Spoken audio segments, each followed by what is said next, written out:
सभी का धन्यवाद।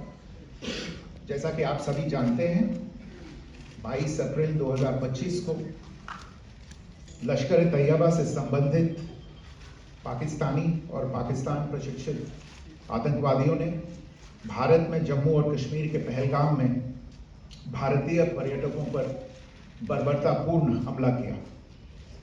25 भारतीयों और एक नेपाली नागरिक को कायरतापूर्ण मौत के घाट उतार दिया गया। मुंबई के 26 नवंबर 2008 के हमलों के बाद यह भारत में हुई किसी आतंकवादी हमले में मारे गए आम नागरिकों की संख्या की दृष्टि से सबसे गंभीर घटना है। पहलगाम का हमला अत्यधिक बर्बरतापूर्ण था, जिसमें वहां मौजूद लोगों को करीब से और उनके परिवारों के सामने सिर पर गोली मारी गई। हत्या के इस तरीके से परिवार के सदस्यों को जानबूझकर आघात पहुंचाया गया। साथ ही उन्हें यह नसीहत भी दी गई कि वे वापस जाकर इस संदेश को पहुंचा दें। यह हमला स्पष्ट रूप से जम्मू और कश्मीर में बहाल हो रही सामान्य स्थिति को बाधित करने के उद्देश्य से किया गया था। क्योंकि पर्यटन फिर से अर्थव्यवस्था का मुख्य आधार बन रहा था, इस हमले का मुख्य उद्देश्य इसे प्रतिकूल रूप से प्रभावित करना था।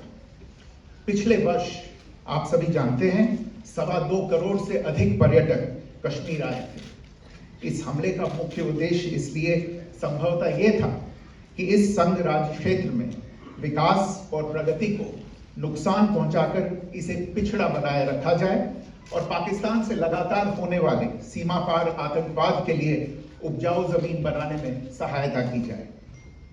हमले का यह तरीका जम्मू और कश्मीर और शेष राष्ट्र दोनों में सांप्रदायिक दंगे भड़काने के उद्देश्य से भी प्रेरित था। इसका श्रेय सरकार और भारत के सभी नागरिकों को दिया जाना चाहिए कि इन प्रयासों को विफल कर दिया गया। एक समूह ने खुद को रेजिस्टेंस फ्रंट TRF कहते हुए इस हमले की जिम्मेदारी ली है। यह समूह संयुक्त राष्ट्र द्वारा प्रतिबंधित पाकिस्तानी आतंकवादी समूह लश्कर तैयबा से जुड़ा हुआ है।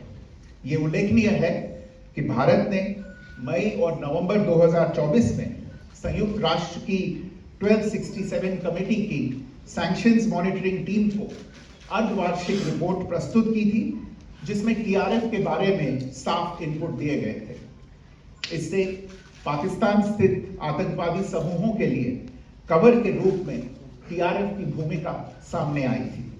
इससे पहले भी दिसंबर 2023 में भारत ने इस टीम को लश्कर तैयबा और जैश ए मोहम्मद के बारे में सूचित किया था, जो TRF जैसे छोटे आतंकवादी समूहों के माध्यम से अपनी गतिविधियों को संचालित कर रहे हैं।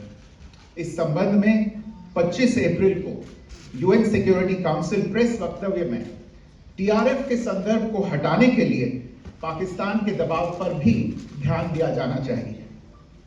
पहलगाम आतंकवादी हमले की जांच से पाकिस्तान के साथ आतंकवादियों के संपर्क उजागर हुए हैं। रेजिस्टेंस फ्रंट द्वारा किए गए दावे और लश्कर तैयबा से ज्ञात सोशल मीडिया हैंडल द्वारा इसको रीपोस्ट किया जाना इसकी पुष्टि करता है। चश्मदीद गवाहों और विभिन्न जांच एजेंसियों को उपलब्ध अन्य सूचनाओं के आधार पर हमलावरों की पहचान भी हुई है। हमारी इंटेलिजेंस ने इस टीम के योजनाकारों और उनके समर्थकों की जानकारी जुटाई है। इस हमले की रूपरेखा भारत में सीमा पार आतंकवाद को अंजाम देने के पाकिस्तान के लंबे ट्रैक रिकॉर्ड से भी जुड़ी हुई है, जिसके लिखित और स्पष्ट दस्तावेज उपलब्ध हैं। पाकिस्तान दुनिया भर में आतंकवादियों के लिए एक शरण स्थल के रूप में पहचान बना चुका है। यहाँ अंतर्राष्ट्रीय स्तर पर प्रतिबंधित आतंकवादी सजा पाने से बचे रहते हैं। इसके अलावा पाकिस्तान ने इस मुद्दे पर विश्व और फाइनेंशियल एक्शन टास्क फोर्स जैसे अंतर्राष्ट्रीय मंचों को जानबूझकर गुमराह करने के लिए भी जाना जाता है। साजिद मीर का मामला, जिसमें इस आतंकवादी को पाकिस्तान ने मृत घोषित कर दिया था और फिर अंतर्राष्ट्रीय दबाव के परिणाम स्वरूप वो जीवित पाया गया, इसका सबसे स्पष्ट उदाहरण है। ये स्वाभाविक है कि पहलगाम में हुए इस हमले से जम्मू और कश्मीर के साथ साथ भारत के अन्य भागों में भी आक्रोश देखा गया। हमलों के बाद भारत सरकार ने स्वाभाविक रूप से पाकिस्तान के साथ संबंधों को लेकर कुछ कदम उठाए। आप सभी उन निर्णयों से अवगत हैं जिसकी घोषणा 23 अप्रैल को की गई थी। तथापि ये आवश्यक समझा गया कि 22 अप्रैल के हमले के अपराधियों और उनके योजनाकारों को न्याय के कटघरे में लाया जाए। हमलों के एक पखवाड़े के बाद भी पाकिस्तान द्वारा अपने क्षेत्र या अपने नियंत्रण वाले क्षेत्रों में आतंकवादियों की इंफ्रास्ट्रक्चर के विरुद्ध कार्यवाही करने के लिए कोई स्पष्ट कदम नहीं उठाया गया है। उल्टे वो इनकार करने और आरोप लगाने में ही लिप्त रहा है। पाकिस्तान आधारित आतंकवादी मॉड्यूल्स पर हमारी खुफिया निगरानी ने संकेत दिया है कि भारत के विरुद्ध आगे भी हमले हो सकते हैं। अतः इनको रोकना और इनसे निपटना दोनों को बेहद आवश्यक समझा गया। आज सुबह, जैसा कि आपको ज्ञात होगा, हमलों का जवाब देने और उन्हें रोकने तथा उनका प्रतिरोध करने के अपने अधिकार का प्रयोग किया है। ये कार्यवाही नपीतुली, नॉन एस्केलेटरी, अनुपातिक और जिम्मेदारीपूर्ण है। यह आतंकवाद की इंफ्रास्ट्रक्चर को समाप्त करने और भारत में भेजे जाने वाले संभावित आतंकवादियों को अक्षम बनाने पर केंद्रित है।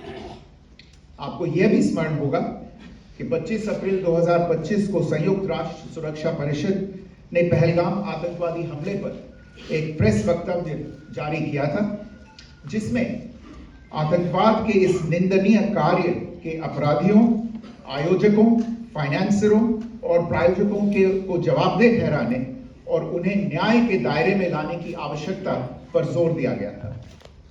भारत की आज की इस कार्रवाई को इसी संदर्भ में देखा जाना चाहिए।